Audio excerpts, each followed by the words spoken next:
আমার ক্ষমা করে দেন মিডিয়া করবো না তুমি এটা উদ্দেশ্যে ঠিক আছে ঠিক আছে ঠিক আছে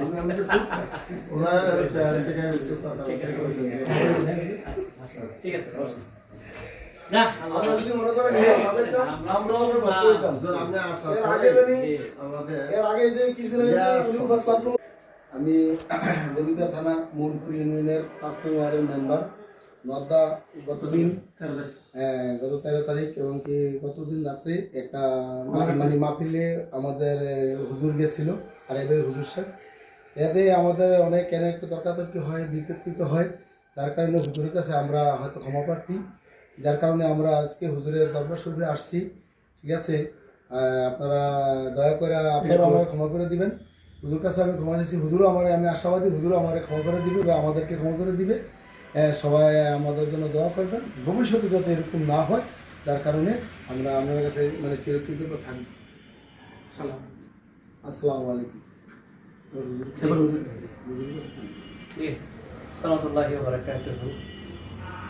আলহামদুলিল্লাহ আসলে গতকালকে মাহফিল ছিল আমাদের দেবিদ্বার নওয়াবদা আমি একটা বিষয় নিয়ে আলোচনা করছিলাম আলোচনার মাঝে এক পর্যায়ে কিছু লোক মাহফিলের মধ্যে বিশৃঙ্খলা সৃষ্টি করে আসলে আমরা তো হক কথা বলি হক বলে যাব কোরআনের কথা তো বলতে হবে আজকে সম্মানিত এলাকাবাসী এবং মেম্বার সাহেব আসছেন এটার জন্য তারা দুঃখিত মসজিদের সভাপতি আসছেন মাহফিলের প্রায় আসছেন তারা আলহামদুলিল্লাহ আমি তাদের প্রতি ধন্যবাদ জানাচ্ছি যে তারা এসে তাদের ভুলটা বুঝতে পারছেন যারা করছেন তো আল্লাহ তাআলা সকলকে আমারও সহ আল্লাহ তাআলা হেদায়েত দান করে এই কামনা করি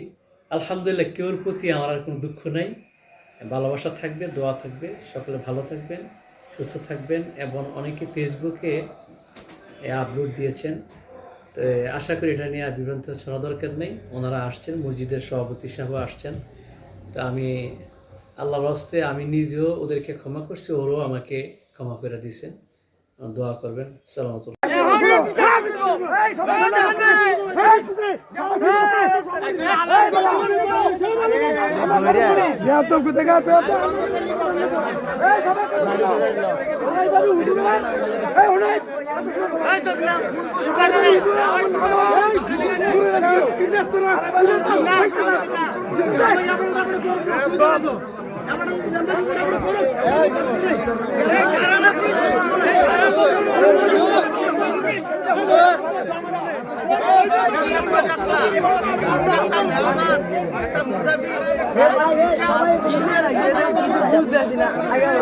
আর ওই